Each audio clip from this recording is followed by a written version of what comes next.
Čaute ľudí, vítajte pri ďalšom videjku. Dneska vás vítam pri nákupoch z Romy. Je to nová séria ako poďakovanie za prekonanie hranice 15 odobrateľov. Proste je to naprosto neuveriteľné a nová séria je tu. Takže poďme rovno na to.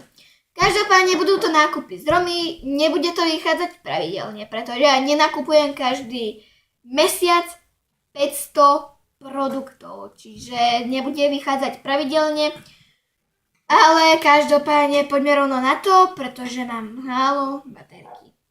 Takže najprv začnem balou a DM-kou. Sú to dva sprcháče, jeden je melónový, jeden je limetkový s aloe vera.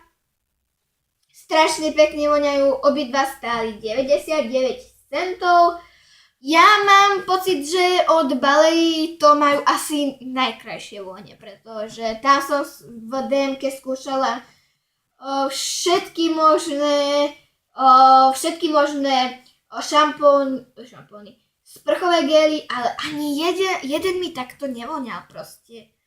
To neviem, ako to Balea robí, ale najprv asi príde rad na tento, až potom na tento. Ja mám od Balei strašne rada sprchové gely, pretože strašne pekne voňajú a hlavne vydržia. Mám tu i takýto, ktorý je trocha špeciálnejší. Je to taká klasická vôňa a je to sprchový gel na suchú pokožku.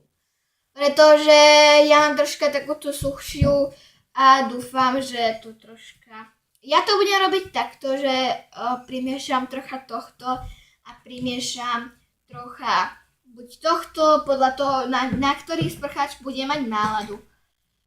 Takže tak to by bola Balea a DM. Ďalší je šampón, ktorý mám od Ossie. Je to najplatnejšia značka šampónov. Ja som dávala aj na Instagram fotku, že najkladnejšia značka šampónov v mojich rukách.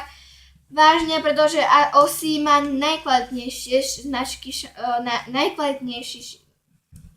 najkladnejšie šampóny. A ja som mala dlho strašné končeky. Strašné, potrebovali každý mesiac ostrihať, zastrihať končeky troška. Ale jak som si ho kúpila, tento nebol nejako extrémne drahý, iba stal 5 € a kupovala som ho v Banskej Bystrici v Tesku, keď sme išli z chaty. Každopádne, ja som s ním veľmi spokojná, strašne pekne vonia. Ježiš, vidíte, že mi tu odstáva? To mi rastú z boku hlavy vlasy a to je strašné. Strašne pekne vonia. Má tu takú tú chliepničku. Ja ho mám strašne rada. Používa ho aj moja sestra a tá ho nevie nejako používať, pretože akože myslím, lebo z toho, že ho má rada. Ona vždycky mi ho bere, keď sa ide osprchovať, čiže mám ho už asi iba takto. Ale každopádne za to, jak je drahý, tak vážne odporúčam. Preto ja mám hlavne kvôli tomu, že ja som mala lámavé vlasy a tie končeky, ako hovorím. A to bolo strašné. Pretože toto bol konček 1, 2, 3, 4. Takto som mala končeky vlasov. Vážne. To bolo neuveriteľné. Ja mám síce husté vlasy. Ja som mala, pokiaľ by ste chceli video o mojich vlasov, alebo ako o ne starostla, napíšte mi toto komentárov. Ale na vás sa nemôžem spoliehať, čiže určite ho natočím. Toto by sme vypotrebovali DMko a ďalej budú iba také potraviny. Najprv začnem Astrid pleťovou vodičkou, ktorá nemá alkohol a je tam s alantoinem a D-pantenolem. Je tu toto. Je strašne jemná, strašne pekne vonia a Ja už mám teraz veľmi krátko, ale jak som ju používala, tak moja pleť bola trocha taká nespokojná, že akože čo to teraz má na tej tvári, alebo dačo také. Červená bola, ale to iba vážne tak pár sekúnd. Nebolo to nejakú, že by som mala extrémne, ale hlavne líca, pretože ja mám väčšinou na lícach alergické reakcie, napríklad to, že tam mám také ovisajúce červené flaky. Ale na to mám krém a to mi určite nemôže nejako robiť zle, takže ja vážne neviem. Ďalej tu mám deodorant. Ja mám rada normálne tuhé deodoranty. Ja som tento mala už dlho. A keď som sa ho rozhodla konečne aspoň raz, tak som bola nadmieru spokojná. Je to hot pink, je to 24-hodinový. Tá vôňa je pekná a zároveň vydrží dlho. Vydrží vážne dlho. Preto ho mám tak rada, ale aj tak musím používať tento, ktorý som si tiež kupovala v Banskej Bystrici s týmto šampónom. Je to Lady Speed Stick Fruity Splash non-stop a je to gelový. Proste to iba toto takto vysuniete, pôjde vám z toho gel, to si dáte a máte tiež takisto, vydrží to dlho. S týmito dvoma som nadmieru spokojná, pretože ja som dlho hľadala normálny, dobrý antiperspirant. A konečne som ho našla, ja som mala i od Rexony. A ten bol voskový. A s tým som také výsledky, ako s týmito dvoma vôbec nemala. Ježiš, to je strašné, odstáva mi tuto a tuto. Dobre. Tak ale poďme ďalej. Voňavky. Ja ich mám 1, 2, 3, 4 na mojej skrinke a toto je asi 5. Je to Wish of Peace od Avonu a je strašne pekne vonia. Ja kebyže môžem, ja ju fetujem celý deň. Teraz ju stále iba testujem. Uvidím, aká bude. Ďalej, laky. Lak tu mám iba jeden od Moiry, je to gelový. Ja mám druhú fľašičku, pretože prvú mi schmatla moja sestra a nechcem ju nikdy vrátiť.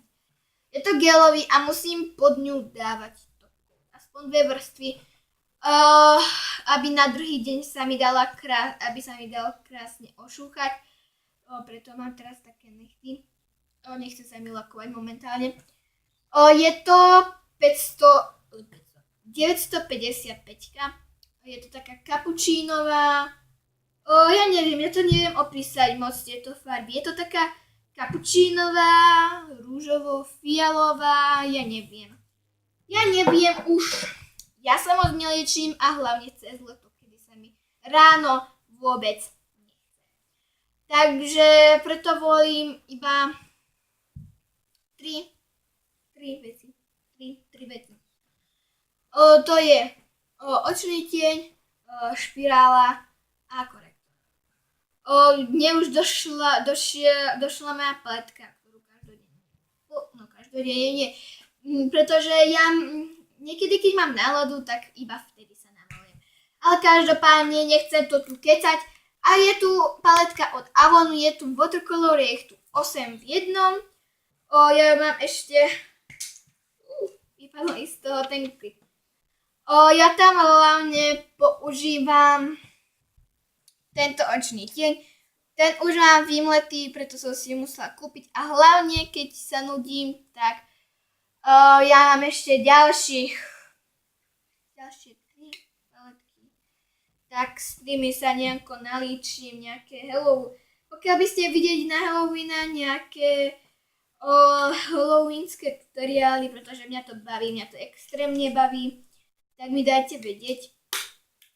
A túto paletku veľmi rada berem, ale bohužiaľ som ju nekupovala. Pretože moja sestra má tejto kozmetiky habadí, tak mi dala túto, ktorú vôbec nepoužívala. Ďalej verím špirálu. Je to od Avonu Color Trend Great Lens, má takýto nejaký, je to taký mierny chaos, taký usporiadaný chaos. Mne takéto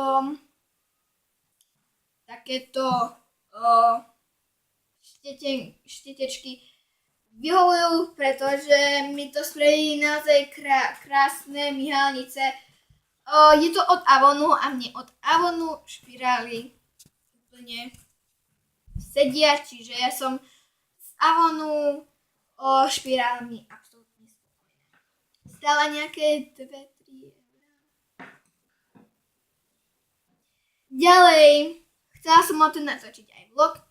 V tomto púzdre sa nachádzajú moje nové okuliare. Konečne ich mám. Je to ten matný plast, čiže nemôžem ich nosiť na doma, pretože hneď sa mi môžu zlomiť. Čiže preto nosím stále tieto staré. Je to takýto vzor. A toto je tmavo modrá, aj keď sa to podobá na čiernu. Ja som čierne nechcela, teraz ma ku podivu chytila zase tmavo modrá. Môžem s nimi zostať do konca videa. Každopádne mám od týchto mám púzdro, čiže každopádne mám tu od tých starých handričku i púzdro. Ja som handričku ani púzdro nepoužívala, čiže som si to nechala iba v šuflíku doložené. A tam teraz mám tieto. Sú trocha hrubšie a mám pocit, že mi idú aj trocha nakrivo. Ale mne to nevadí a zároveň zrak mi to nemôže. A ja neviem prečo, ale proste mi zoranžovali farby.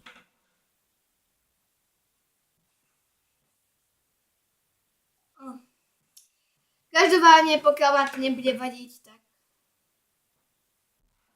ideme s tým do konca videa. Ďalej, toto sa netýka úplne kozmetiky, ale je to tento zošit na kreslenie, je tam Eiffelová väža. Je čistý, preto verím na kreslenie. Mám tu prvú nedokreslenú kresbu a niekde mám i Eiffelovú väžu. Vlastne ani nemám, ale kreslila som aj Eiffelovú väžu. Ďalej, posledné 2 produkty a ja nemôžem mať 15 minútové video. Každopádne,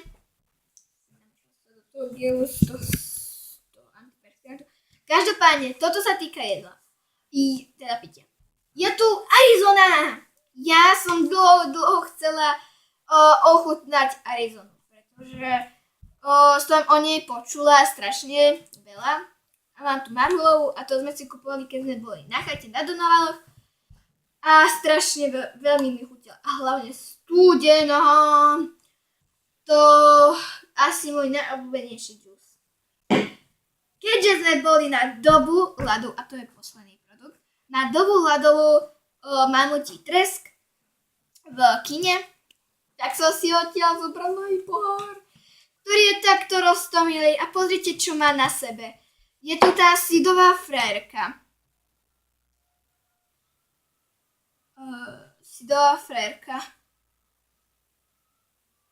Ktorá je z takého trocha pevnejšieho silikónu. Každopádne dobu ľadovú musí každý poznať, pretože to je film, teda rozprávka, ktorá je smiešná. V tomto som mala Coca-Colu a teraz som bežne mávam nejaké piť alebo dačo také. Takže, tak. To už by bol teda koniec tohto videa. Ja sa už musím s vami rozlúčiť, pretože tu máš 14 minút iba jedný nákup na novinky. Každopádne ľudia, ja sa s vami lúčim, pretože sa ponáhľam. Takže pokiaľ sa vám táto séria páči, tak nezabudnite dať like a ďakujem za slednutie a ja sa s vami pre dneska lúčim. Čaute!